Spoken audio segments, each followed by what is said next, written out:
cette célébration. Aujourd'hui, nous allons faire une célébration un peu spéciale pour souligner l'arrivée de notre pasteur. Alors, je vais poser des questions au Père Gaëtan, il va y répondre, et ensuite, je vais vous poser presque la même question auquel je vais vous inviter à répondre. Et dans votre feuillet, c'est indiqué « Oui, nous acceptons ». Père Gaëtan Nelson, voulez-vous, à la suite du Christ, annoncer l'Évangile de Dieu pour guider la paroisse de l'Immaculée Conception? Oui, j'accepte. Frères et sœurs, acceptez-vous d'accueillir le Père Gaëtan Nelson comme votre pasteur et d'écouter les appels de l'Évangile qu'il vous communiquera? Oui, nous acceptons. Père Gaëtan, acceptez-vous de célébrer les sacrements pour guider vos frères et sœurs à vivre une rencontre avec le Christ ressuscité? Oui, j'accepte. Acceptez-vous de préparer, d'animer, de participer à la célébration des sacrements dans votre communauté? Oui, nous acceptons. Père Gaëtan Nelson, acceptez-vous de présider à la construction de cette communauté en faisant appel au charisme de chacun et chacune? Oui, j'accepte. Frères et sœurs, acceptez-vous de partager vos talents au service du processus d'évangélisation de la communauté de la paroisse de l'Immaculée Conception? Oui, nous acceptons. Chantons maintenant notre joie d'accueillir notre nouveau pasteur en rendant gloire à Dieu.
Nelson, je vous remercie d'accepter d'être pasteur de notre paroisse. Je souhaite que vous formiez une belle et grande famille avec les paroissiens et paroissiennes d'ici. Ainsi, vous pourrez cheminer avec bonheur dans l'exercice de votre ministère. Au terme de cette liturgie d'accueil, j'invite maintenant le Père Gaëtan Nelson, notre curé, à prendre place au siège présidentiel pour présider l'Eucharistie.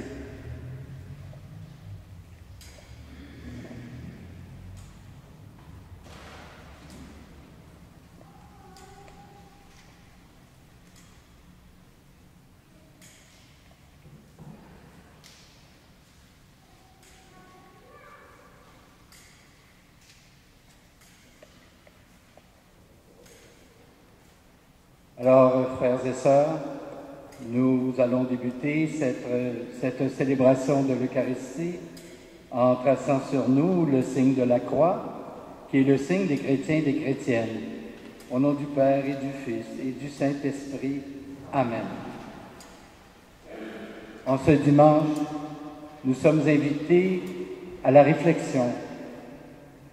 Vous savez que lorsque nous voulons suivre le Christ, lorsque nous voulons être disciples du Christ, il y a des exigences. C'est le Christ lui-même qui nous l'a dit. Et nous devons, à notre tour, porter la croix. Alors, puisque au baptême, nous sommes devenus disciples du Christ, nous devons maintenant, comme adultes, choisir nous-mêmes de poser des gestes, de donner des paroles, une belle parole à nos frères et sœurs et d'annoncer à notre tour le message d'amour de Jésus. Alors donc, nous allons prier le Seigneur au cours de cette célébration afin qu'il puisse nous donner l'audace et le courage d'annoncer sa bonne nouvelle. Prions maintenant. Si tu m'as donné pour mission, Seigneur, de prendre soin de ta famille au nom du Christ, c'est parce que ton amour est immense et non parce que je l'ai mérité. Accorde-moi la grâce d'accomplir ma tâche comme tu le veux. Apprends-moi à servir le peuple qui m'est confié en me laissant conduire par toi à chaque instant. Par Jésus-Christ, ton Fils, notre Seigneur et notre Dieu, qui règne avec toi et le Saint-Esprit, maintenant et pour les siècles des siècles. Amen. Vous pouvez vous asseoir.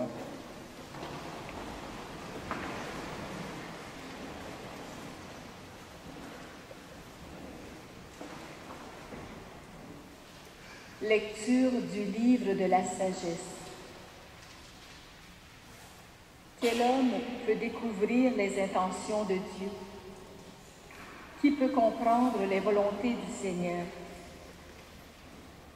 Les réflexions des mortels sont mesquines et nos pensées chancelantes, car un corps périssable appesantit notre âme, et cette enveloppe d'argile alourdit notre esprit aux 1000 pensées. Nous avons peine à nous représenter ce qui est sur terre, et nous trouvons avec effort ce qui est à la portée de la main. Qui donc a découvert ce qui est dans les cieux?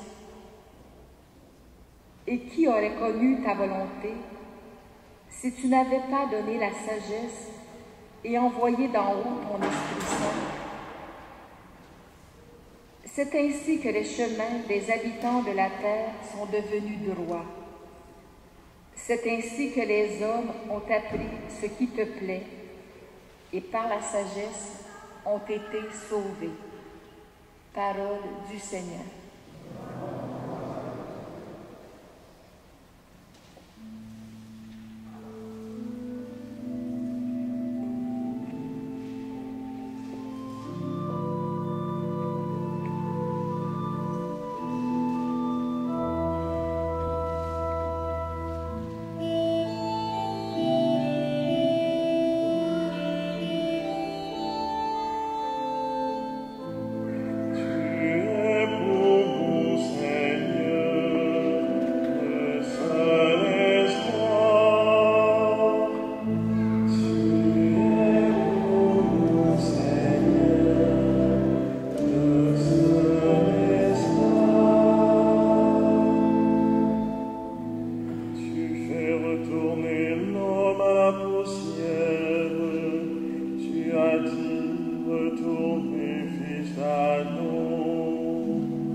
Découvre la sagesse.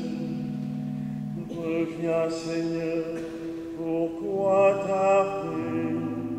Ravise-toi pour le bien de tes serviteurs. Tu es bon, Seigneur, le seul espoir. Rassasie-nous de ton amour au matin, que nous passions nos jours dans la joie et les chants. Ta splendeur soit sur nous, rend fructueux le travail de nos mains. Tu es bon, Seigneur,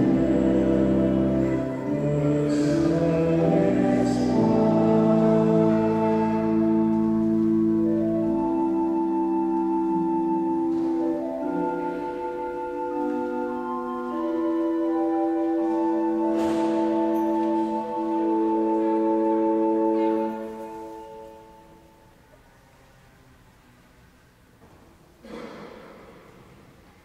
Lecture de la lettre de saint Paul apôtre à Philémon. Fils bien-aimé, moi, Paul, qui suis un vieil homme, moi qui suis aujourd'hui en prison à cause du Christ Jésus, j'ai quelque chose à te demander pour Onésime, mon enfant, à qui, dans ma prison, j'ai donné la vie du Christ. Je te le renvoie, lui qui est une part de moi-même. Je l'aurais volontiers gardé auprès de moi, pour qu'il me rende des services en ton nom, à moi qui suis en prison à cause de l'Évangile.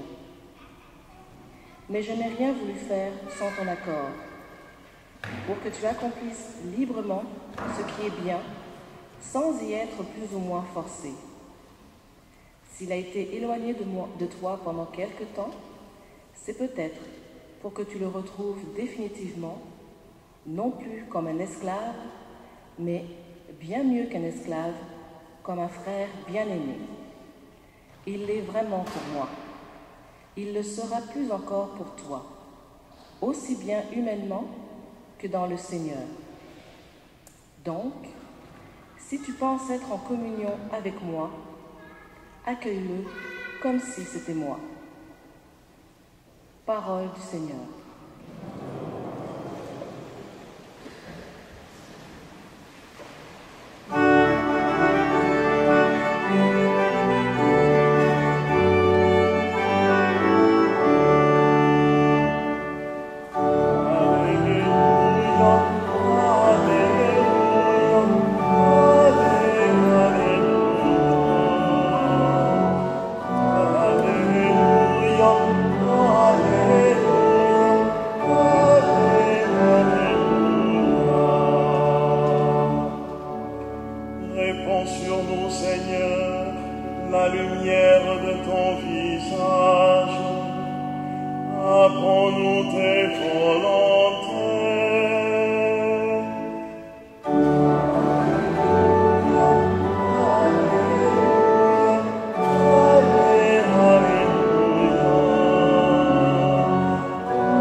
Le Seigneur soit avec vous. Voici maintenant la bonne nouvelle de Jésus-Christ selon saint Luc. Gloire à toi, Seigneur. De grandes foules faisaient route avec Jésus. Il se retourna et leur dit, « Si quelqu'un vient à moi, sans me préférer à son père, sa mère, sa femme, ses enfants, ses frères et sœurs, et même à sa propre vie, il ne peut pas être mon disciple.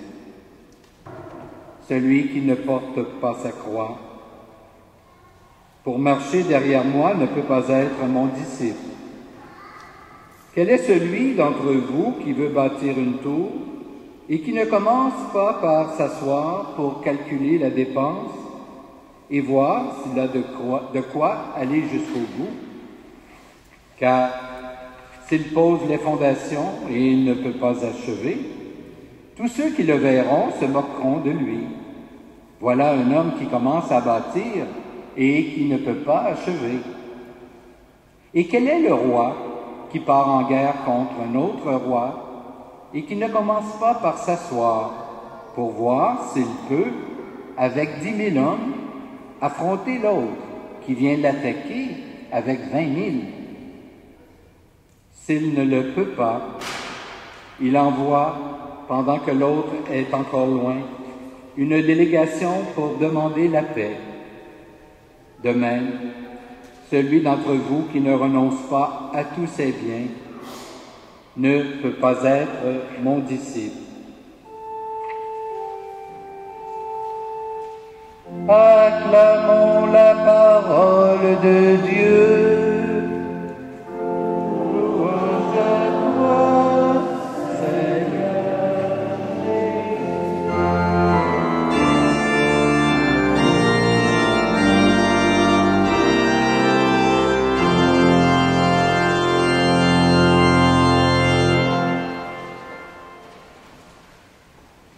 Frères et sœurs, en ce premier dimanche de célébration avec vous, en tant que curé nouvellement nommé, je puis vous dire que c'est avec joie que j'ai reçu, accueilli, n'est-ce pas, la nomination de l'archevêque de Montréal pour être votre pasteur. Je sais fort bien que la tâche ne sera pas nécessairement facile, surtout qu'elle se situe dans la succession des pères jésuites et des dominicains. Mais je puis vous assurer que je suis confiant, malgré mes limites, que je pourrai, dans la mesure du possible, avec la grâce de Dieu, remplir cette tâche. Je suis de nature optimiste, alors j'entrevois les choses le plus positivement possible. Et bien sûr que je compte également sur vous pour que la mission qui m'est confiée en tant que pasteur puisse être bien menée, aller à bon port, comme on dit. Alors il convient, en début de rencontre, n'est-ce pas, c'est la coutume, de se présenter. Alors, c'est ce que je vais faire. Donc, je suis le Père Gaétan, je suis prêtre depuis pas tellement longtemps, malgré l'apparence. J'ai été ordonné en 1999 et je suis prêtre de l'Institut Voluntas Dei, à ne pas confondre avec l'Opus Dei. Dans le sens suivant, c'est que l'Institut Voluntas Dei a été fondé il y a presque maintenant une soixantaine d'années par un oblat, le père Louis-Marie Tarrant, un oblat de Marie Immaculée. Il a fondé donc l'Institut Voluntas Dei, il a fondé également les oblates de Marie Immaculée et également il a collaboré à la fondation des petites sœurs, des sœurs cloîtrées dans l'est de Montréal. L'Institut Voluntas Dei a été donc fondé, comme je vous disais, une soixantaine d'années, pour se situer un petit peu entre le clergé diocésain, qui se retrouve habituellement la plupart du temps dans les paroisses, et les communautés religieuses. Et vous connaissez les communautés religieuses, ce sont par exemple justement les jésuites, les oblats, les dominicains. Alors, une communauté religieuse, ce sont un regroupement, ou c'est un regroupement de prêtres et de frères qui vivent en communauté normalement, alors qu'ils partagent tout en communauté, et la communauté assure leur bien, en quelque sorte. Alors que chez nous, dans l'Institut Voluntas Dei, c'est l'inverse. C'était fondé vraiment pour avoir des prêtres, entre autres, en plein monde. Alors voilà pourquoi, en ce qui me concerne, personnellement, j'ai toujours travaillé dans les écoles. à titre de conseiller en éducation chrétienne ou d'animateur à la vie spirituelle et à l'engagement communautaire. J'ai fait cette tâche pendant 34 ans et ça n'a pas empêché cependant, en même temps, d'exercer du ministère ici et là dans les différentes paroisses de Montréal, du diocèse de Montréal et également dans le diocèse de Saint-Jérôme. Alors, de cette façon, j'ai travaillé dans les paroisses de la Chine, j'ai travaillé au niveau du ministère à Saint-Marc-de-Rosemont, Saint-Paul-la-Croix, Saint-Charles-Garnier, Sainte-Madeleine-Sophie-Baron. Alors donc, voilà que maintenant, étant donné que j'avais pris ma retraite de l'éducation, après 34 ans, j'ai offert mes services à l'archevêque pour justement m'impliquer au niveau d'une communauté chrétienne. Alors c'est comme ça que j'ai été choisi pour venir remplacer le Père Ace. Alors voilà, et l'Institut Voluntas Dei, je reviens à cela, ça veut dire évidemment la volonté de Dieu. Alors on dit souvent en blague, vous me permettrez, on veut faire la volonté de Dieu, qu'il le veuille ou pas. Alors c'est-à-dire qu'on essaie de découvrir quelle est cette volonté de Dieu, et non seulement de la découvrir, de la chercher, mais aussi évidemment d'y répondre, afin que les actions et les paroles puissent suivre ce qu'on a dans le cœur comme tel. Et je dis toujours aux gens, on a une belle expression québécoise pour dire cela. On dit toujours, il faut que les bottines suivent les babines. Alors, dans le sens qu'il faut que les actions suivent la parole. Alors donc, faire la volonté de Dieu, c'est un défi, mais avec l'aide de Dieu, c'est possible. D'ailleurs, quand on regarde le texte de la première lecture du livre de la sagesse, un livre fantastique, formidable, c'est un livre de recettes pour la vie chrétienne en quelque sorte. Alors, si vous regardez, il est question justement d'essayer de comprendre cette volonté de Dieu. Et on dit ceci, « Qui aurait connu ta volonté si tu n'avais pas donné la sagesse et envoyé d'en haut ton Esprit Saint? » Et on sait que l'Esprit Saint nous est accordé, le don de la sagesse nous est accordé à la confirmation en particulier lorsque nous avons reçu les dons du Saint-Esprit. Ce qui a permis, continue le texte, c'est ainsi que les chemins des habitants de la terre sont devenus droits. C'est ainsi que les hommes ont appris ce qui te plaît, et par la sagesse ont été sauvés.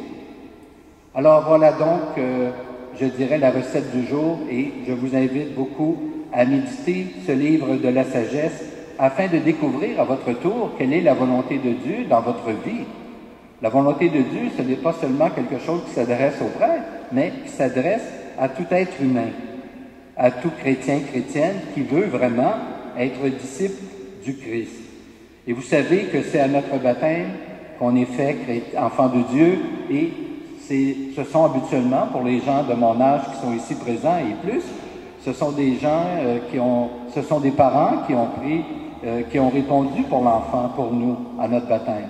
Mais puisque nous sommes des adultes vaccinés, comme on dit, alors c'est à nous maintenant de prendre position, de nous affirmer et de témoigner de cette foi, de cette bonne nouvelle qui nous est proposée par Jésus le Christ. Alors, je pense bien que, comme on l'a dit en début de célébration, le mandat qui m'est confié, c'est de poursuivre la construction de cette communauté chrétienne qu'est l'Immaculée Conception, mais c'est pas quelque chose que je peux faire seul, vous comprenez très bien, mais il faut que chacun et chacune d'entre vous y collabore.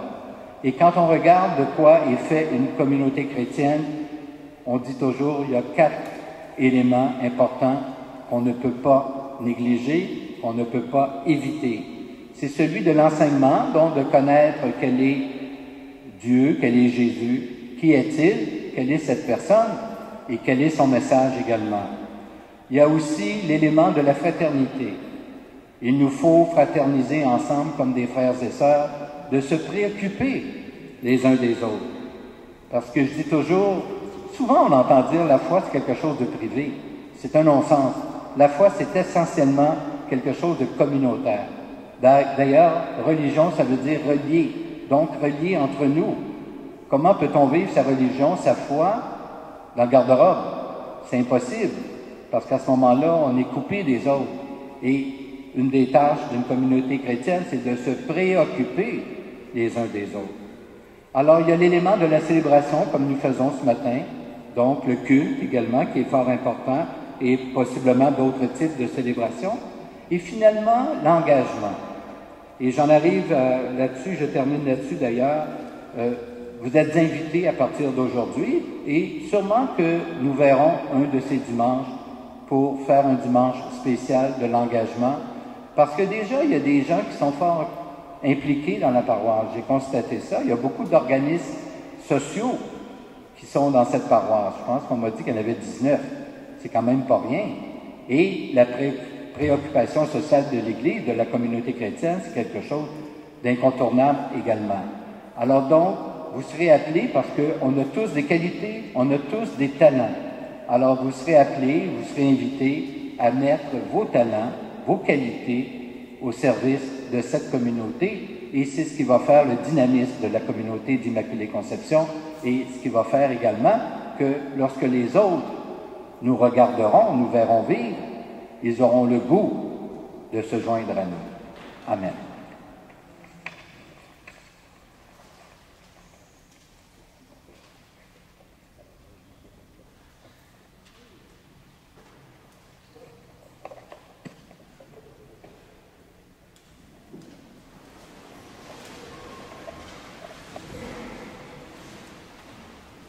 À chaque nomination d'un curé, l'Église lui demande de renouveler son engagement de foi.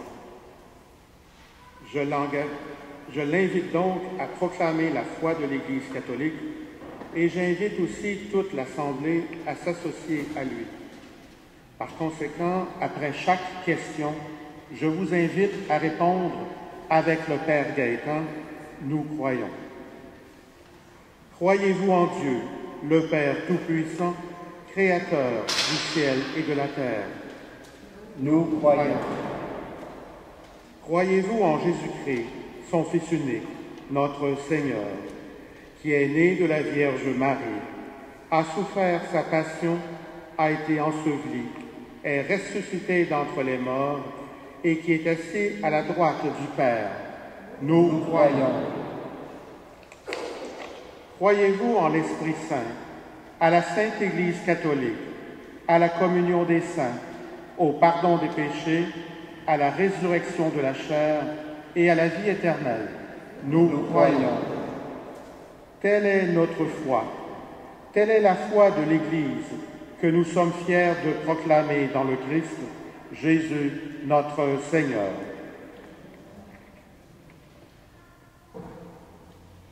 Et maintenant, avec confiance, prions le Seigneur d'accorder sa sagesse à l'Église et au monde entier, et de leur communiquer son esprit. Pour les hommes et les femmes qui ont la mission de faire entendre l'Évangile, dans des mots d'ici et d'aujourd'hui, prions le Seigneur.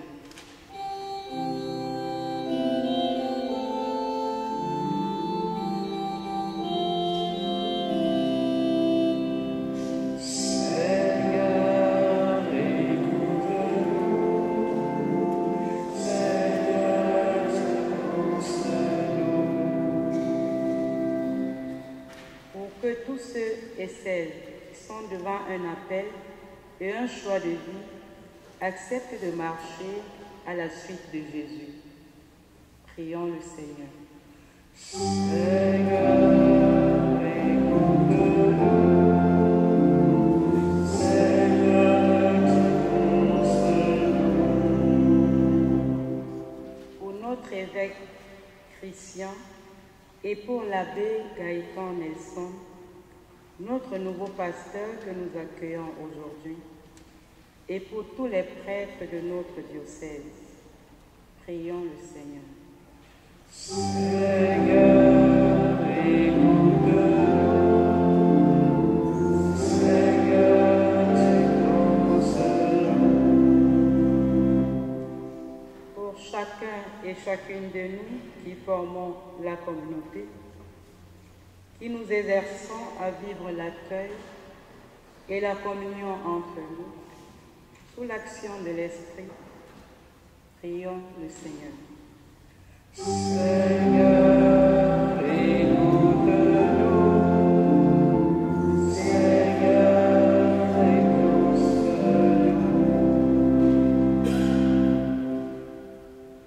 Dieu très bon, écoute notre prière, puisque nous sommes ton peuple que tu rassembles en Jésus, notre bon pasteur, maintenant et pour les siècles des siècles.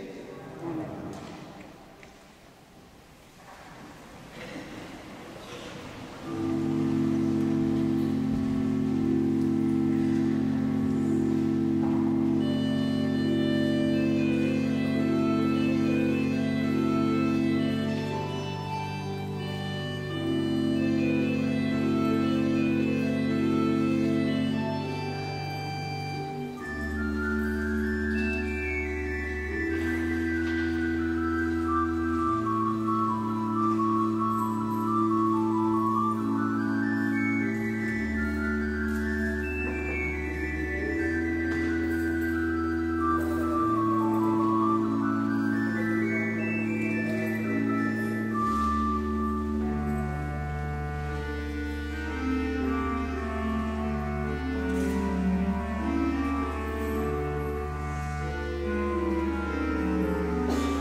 Dieu qui veille sur chacun et chacune, pardon, qui veille sur chacun de nos instants, par ta force et dans ton amour. Voilà ça que tu m'as compris. Que cette Eucharistie donne à mes cœurs de frère que je suis, et au peuple dont je dois avoir soin, afin que pasteur et fidèle marchent ensemble vers toi. Par Jésus-Christ, ton Fils, notre Seigneur et Dieu, qui règne avec toi et le Saint-Esprit, maintenant et pour les siècles des siècles. Amen.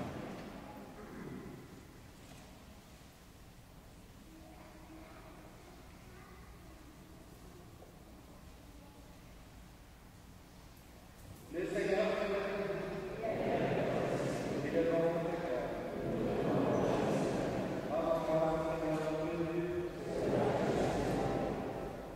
Vraiment, il est juste et bon de rendre gloire, de te faire notre conséquence, toujours et en toujours, à toi, Père Saint et éternel et puissant. Oui, nous le reconnaissons, afin de secourir le désir de l'humain, tu mets en œuvre ta puissance, et tu te sers de notre condition mortelle pour nous apporter de la mort. Ainsi, notre existence périssable devient un passage vers le Seigneur.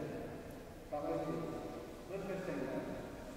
C'est par lui que les anges assemblés devant toi adorent sa gloire. Alors les secours les témoins de nous voir pour chanter et proclamer.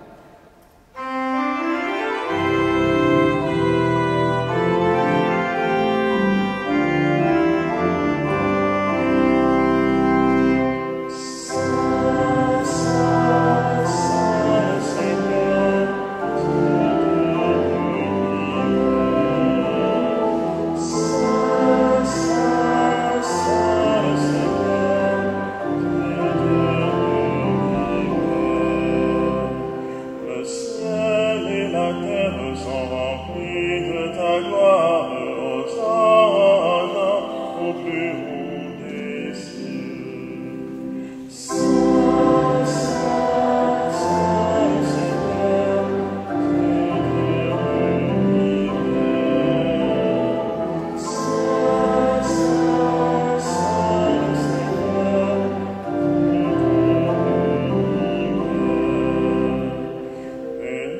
soit celui qui vient au nom du Seigneur.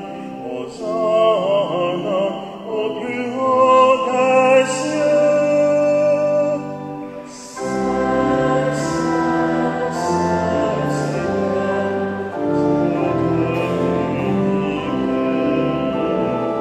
Saint, Saint, Saint Seigneur, Dieu de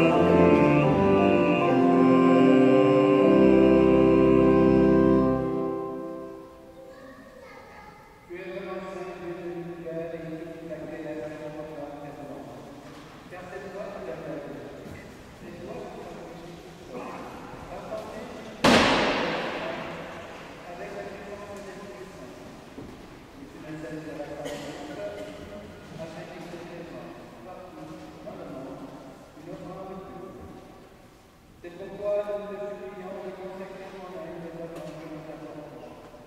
Sanctifié par ton esprit, et de dire le corps et le sang de Jésus-Christ notre Seigneur, qui nous a dit de célébrer ses mystères. La lumière où il fut livré, il prit le pain, encore un moment, il le bénit, il le rompit, et le donna à ses disciples en disant: venez et mangez tous. Ceci est mon corps livré pour vous.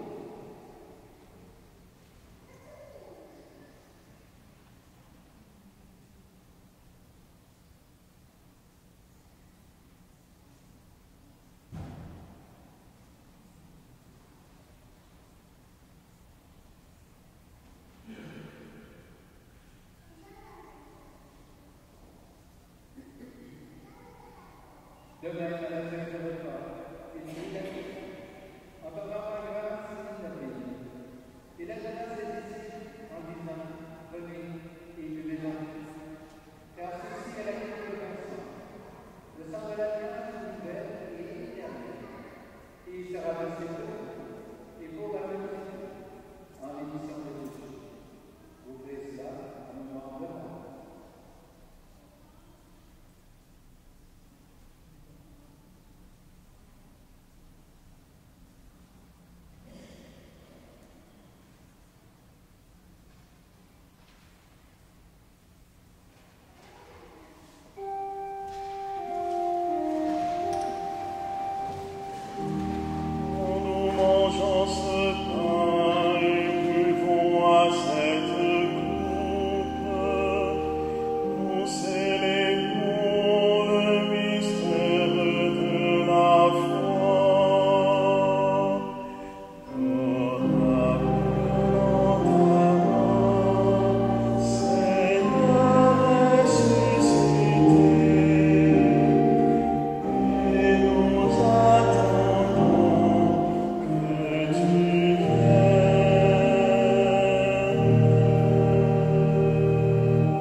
Seigneur Jésus-Christ, tu as dit à tes apôtres de venir ce matin.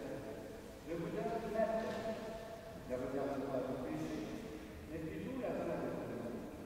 Il faut que ta volonté s'accomplisse. Donne-lui aujourd'hui. Et conduis la volonté des enfants, dont tu règnes pour les siècles des siècles. Que la paix du Seigneur soit toujours avec vous.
Je vous invite à vous lever maintenant pour la prière finale. Par ta parole et par ton pain, Seigneur, tu nourris et fortifies tes fidèles. Accorde-nous de si bien profiter de ces dons que nous soyons associés pour toujours à la vie de ton Fils, lui qui vit et règne avec toi et l'Esprit Saint, Dieu, pour les siècles des siècles. Maintenant, je vais vous donner la bénédiction solennelle. Par la résurrection de son Fils unique, Dieu vous a fait la grâce du salut. Il fait de vous ses enfants. Ensemble, bénissez-le pour une telle adoption.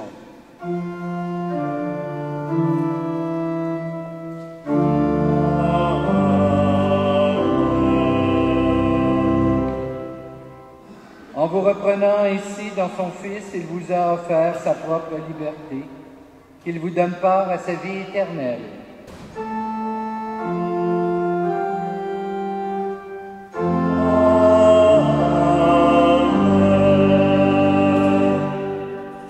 Dans le baptême, vous êtes déjà ressuscités avec le Christ.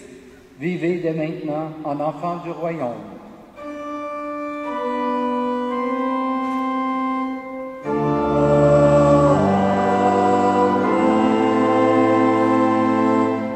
Et que Dieu Tout-Puissant vous bénisse, le Père, le Fils et le Saint-Esprit.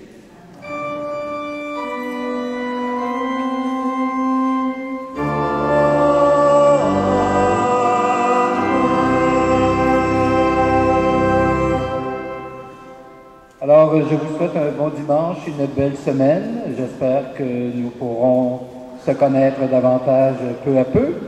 Et je vous souhaite la bienvenue dans cette communauté. Et à une prochaine, portez-vous bien.